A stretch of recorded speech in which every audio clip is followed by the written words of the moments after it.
Vamos agora ouvir o deputado do Partido Chega, Rui Afonso. Rui Afonso, porquê é que o Chega é contra este aumento do imposto de circulação para as viaturas com matrícula anterior a 2007? Antes de mais, bom dia, Manuel Acácio, bom dia a todos os ouvintes do Ricardo Fórum TSF. Peço desculpa, Ricardo Alexandre. Ora bom, acho que é uma questão clara, quer dizer, estamos a falar de um aumento que vai atingir cerca de 3 milhões de automóveis e 1 milhão de motociclos.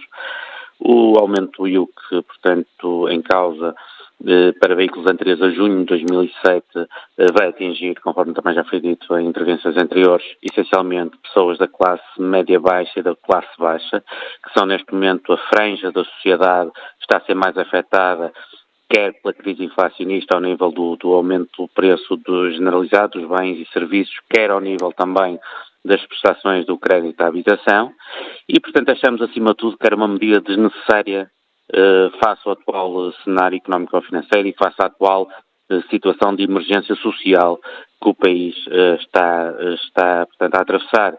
Quer dizer, este aumento de IUC vai permitir um encaixe na ordem dos 84 milhões de euros, pelo menos é o que é expectável para este governo, quer dizer, num total de um aumento do imposto, digamos, de 98 milhões. Portanto, achamos que no cômputo geral não será uma medida que vá, nem o Estado tem essa necessidade realmente de reforçar a receita fiscal, porque realmente o Estado oferiu e vai conseguir oferecer até ao final deste ano uma boa receita fiscal, vai-lhe permitir ter uma boa almofada financeira e, portanto, não vale a pena este Governo estar a dar apoios e, por outro lado, estar a penalizar precisamente a franja da sociedade à qual quer dar apoios. Quer dizer, existe aqui um contrassenso, porque de alguma forma, e Fernando Medina aí tem sido, e o governo do próprio António Costa tem sido muito hábil nesse aspecto, em dar apoios para depois ir buscar sobre a forma de impostos. Só a título de exemplo, a redução de IRS, que será a bandeira deste Orçamento de Estado, cifra-se em cerca de, em termos de redução de receita fiscal, estamos a falar em cerca de 0,4%, portanto, face a 2023, ou seja, são 76 milhões de euros a menos que o Estado irá oferir em sede de IRS, em receita de IRS. Mas, por outro lado, vai buscar 2.800 milhões de euros em impostos indiretos, dos quais só 212 milhões de euros estamos a falar de imposto social, IUC e ISV.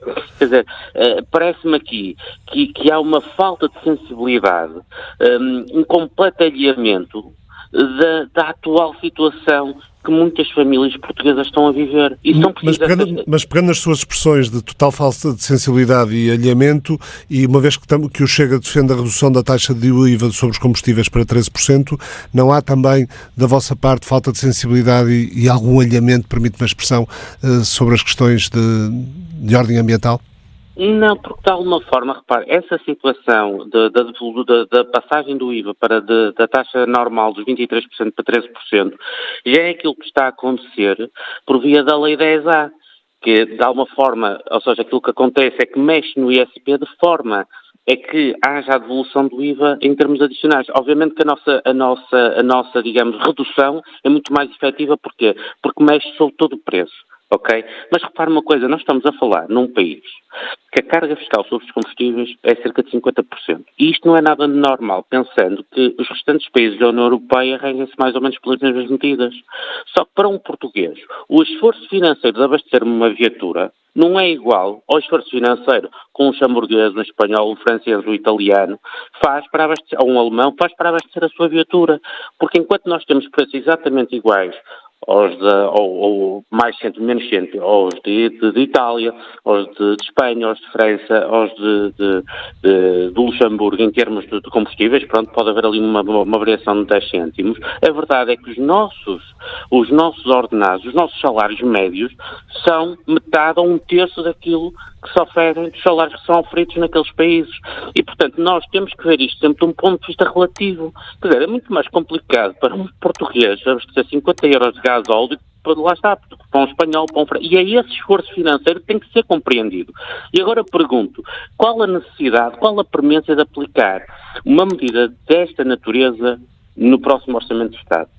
Eu compreendo que a transição energética é importante, e não digo que não, mas o país está a atravessar uma situação de emergência social. Quer dizer, há famílias que estão completamente asfixiadas pelo aumento brutal da prestação de crédito à habitação, que em muitos casos aumentou para o dobro, pessoas que pagavam 400 e 500 euros aumentou para 900 e 1000 euros. Estamos a falar de um aumento incomportável de preços em termos generalizados, quer dizer, as pessoas vivem numa constante asfixia. E ninguém vem a dizer que vai haver um aumento de rendimentos, porque o aumento de rendimentos, face ao aumento dos custos, face ao aumento do nível de vida, não representa absolutamente nada. Estamos a falar de questões. Nós temos um salário mínimo que vai aumentar de 760 para 820 euros, e é verdade que a base aumenta 7,8%, mas a verdade é que os salários médios não vão aumentar isso. E os portugueses, nós temos uma classe média que está constantemente a empobrecer. E, portanto, se nós pensarmos em termos razoáveis, qual foi a necessidade ou a premência de nós termos aplicado uma medida que vai contribuir em mais 84 milhões de euros em termos de receita fiscal, ok? Mas que vai prejudicar 3 milhões de utilizadores, de proprietários de automóveis e meio milhão de proprietários de motociclos. Qual a premência? Pergunto eu. Será que fará assim tão diferença no fim do dia, se nós pensarmos que isto vai implicar mais um encargo para várias famílias, será que era necessário haver esta medida? Nesta altura? Provavelmente não. E depois Medina desvalorizou completamente o agravamento. Fernando Medina desvalorizou completamente o agravamento do imposto único. Quer dizer, considera que se trata de um aumento de 2 euros e que deve ser enquadrado no conjunto de outras medidas e que é de incentiva a renovação da frota automóvel. Como para o português comum, mudar de um automóvel anterior a 2007, a gasolina ou a gasóleo, para um automóvel novo elétrico, quer dizer, fosse um mero exercício de gestão fiscal. Assim, bem, agora, como vai haver este aumento de IUC, eu vou, mas é preocupar-me em trocar de automóvel para um automóvel novo elétrico. Quer dizer, isto é completamente utópico. Para mim é completamente utópico. Não faz sentido. Muito obrigado, Rui Afonso.